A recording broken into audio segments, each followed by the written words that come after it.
The last day of death row inmate Kendrick Simpson, how a club fight turned into a double killing. At 5:11 a.m., the lights inside Oklahoma State Penitentiary flicker on, signaling the start of Kendrick Simpson's final day. Guards move quietly down the tier. Paperwork is checked. Witnesses are notified. After nearly 2 decades on death row, the clock has almost run out. Simpson is 45 years old. In a matter of hours, Oklahoma is scheduled to carry out his execution. But this story doesn't begin inside a prison cell. It begins on a crowded dance floor in Oklahoma City. A Saturday night, loud music, a baseball cap, a few words exchanged between strangers.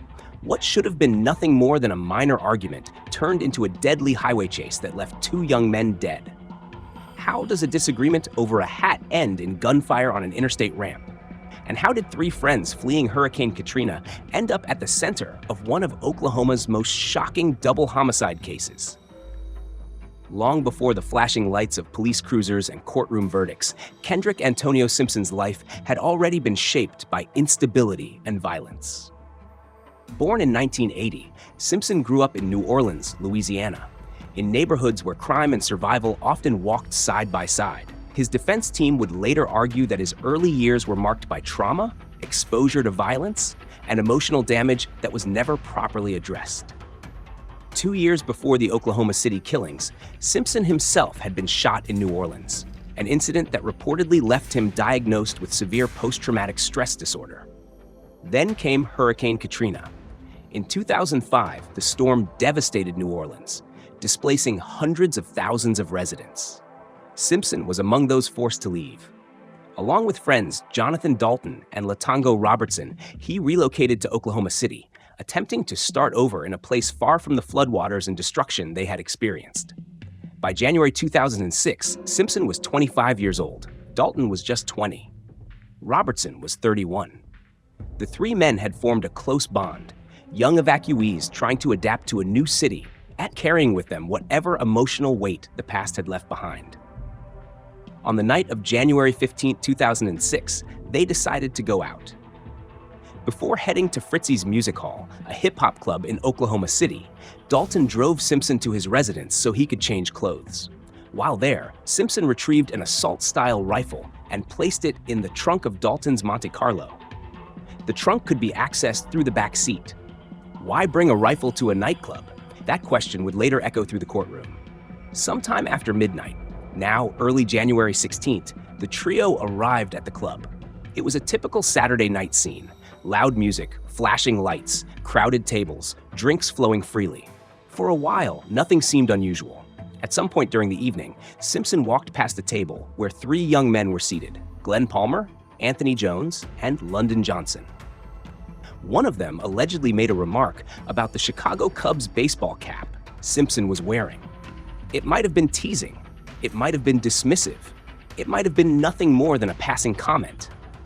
But to Simpson, it was disrespect. According to later testimony from London Johnson, the only survivor from that table, Simpson returned to his own group visibly upset. He told his friends that some guys had said something offensive about his hat. Tension began to build. Simpson reportedly walked back toward the table and made a threatening statement before returning again to his own seat.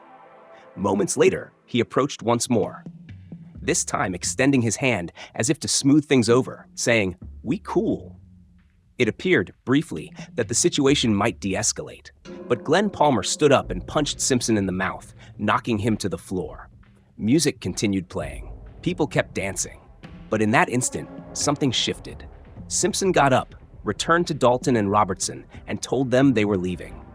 They exited the club and got back into Dalton's Monte Carlo. Instead of heading home, they drove to a 7-Eleven convenience store located at Northwest 23rd Street and Portland Avenue. Whether by coincidence or fate, the same 3 men from the club pulled into the same parking lot in a Chevy Caprice. Wrong place, wrong time. Simpson recognized Glenn Palmer, the man who had struck him. According to later confessions by Dalton and Robertson, Dalton urged Simpson to let it go, to move on, to forget about it. But Simpson was still furious. When the Caprice pulled out of the parking lot and merged onto Interstate 44, Simpson instructed Dalton to follow them. Dalton complied. Simpson sat in the front passenger seat, Robertson was in the back. As they pursued the Caprice onto the interstate and then onto Pennsylvania Avenue, Simpson ordered Robertson to retrieve the rifle from the trunk through the rear seat access panel. Robertson later stated that he hesitated. According to his account, Simpson threatened him if he did not pass the weapon forward. The rifle was handed to Simpson. Dalton maneuvered the Monte Carlo alongside the Caprice as both vehicles traveled down Pennsylvania Avenue. Simpson aimed the rifle out the passenger side window. Then he began firing. Multiple rounds struck the Caprice. The vehicle veered off course, crashing into a utility pole and then into a fence before coming to a stop. Inside the Caprice, London Johnson dropped to the floor in the back seat as gunfire tore through the front of the vehicle. Glenn Palmer, who had been driving, and Anthony Jones, seated in the front passenger seat, were struck. The Monte Carlo fled. London attempted CPR on his friends, but quickly realized the injuries were fatal. He flagged down a passing vehicle for help. Emergency responders arrived shortly after, but Glenn Palmer, 20 years old, and Anthony Jones, 22, were pronounced dead. The violence had unfolded in minutes. Investigators quickly pieced together the timeline. Witnesses from Fritzy's Music Hall described the earlier confrontation. London provided a description of the Monte Carlo and its occupants. Surveillance footage and testimonies reinforced the sequence of events. Within days, Kendrick Simpson, Jonathan Dalton, and Latango Robertson were arrested. Dalton and Robertson cooperated with authorities, detailing how Simpson had insisted on following the Caprice and demanded the rifle. They described the chase and the moment shots were fired. Simpson initially denied firing a weapon. Later, he claimed he acted out of fear, asserting that he believed the men in the Caprice posed a threat after the earlier altercation. Prosecutors rejected that narrative. They argued that Simpson was not reacting in self-defense, but actively pursuing revenge. They emphasized that Simpson followed the victims from the club to the convenience store, then onto the interstate, then down an exit ramp, retrieving a rifle in the process. In 2007, all three men were sentenced. Dalton and Robertson received 20-year prison terms. Both have since completed their sentences and been released. Simpson's fate was different.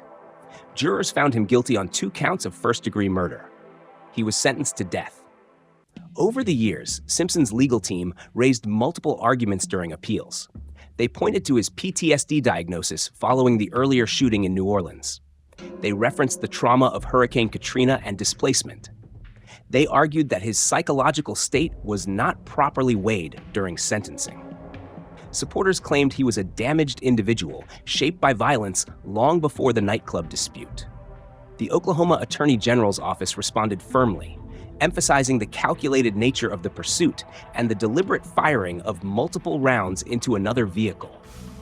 Prosecutors also noted that Simpson showed little immediate remorse and had reportedly boasted about his actions afterward.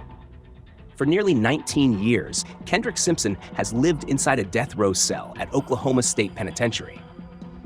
The club where the argument began no longer carries the same crowd. The stretch of Pennsylvania Avenue where the shooting occurred looks like any other city roadway. Cars passing daily, drivers unaware of the history embedded in that pavement. Glenn Palmer and Anthony Jones were more than names in a court record. Glenn was 20 years old. Anthony was 22. Both were young men with futures ahead of them. Both left behind families who have carried the weight of that night for nearly 2 decades. Meanwhile, Simpson aged behind bars. The 25-year-old who reacted to an insult with fury is now 45. Years of appeals, hearings, and legal filings have passed. The rifle is locked away as evidence. The Monte Carlo and Caprice are long gone, but the consequences remain. One comment about a baseball cap. One punch thrown inside a nightclub. One decision to follow instead of walk away, and a chain of choices that ended with 2 lives lost and 3 futures permanently altered. For nearly 2 decades, that January night in 2006 has defined Kendrick Simpson's life. A single moment of anger stretched across years of confinement, and it all began with words exchanged under flashing club lights. What started as a minor dispute inside a crowded nightclub ended in irreversible tragedy. 2 young men lost their lives. 3 friends saw their futures rewritten forever. A comment about a hat. A punch thrown in anger. a decision not to walk away, and the ripple effects that follow for decades. If you want more in-depth prison documentaries that explore the human stories behind the justice system, subscribe, share your thoughts below, and join us for the next case. Because behind every sentence is a story that still echoes.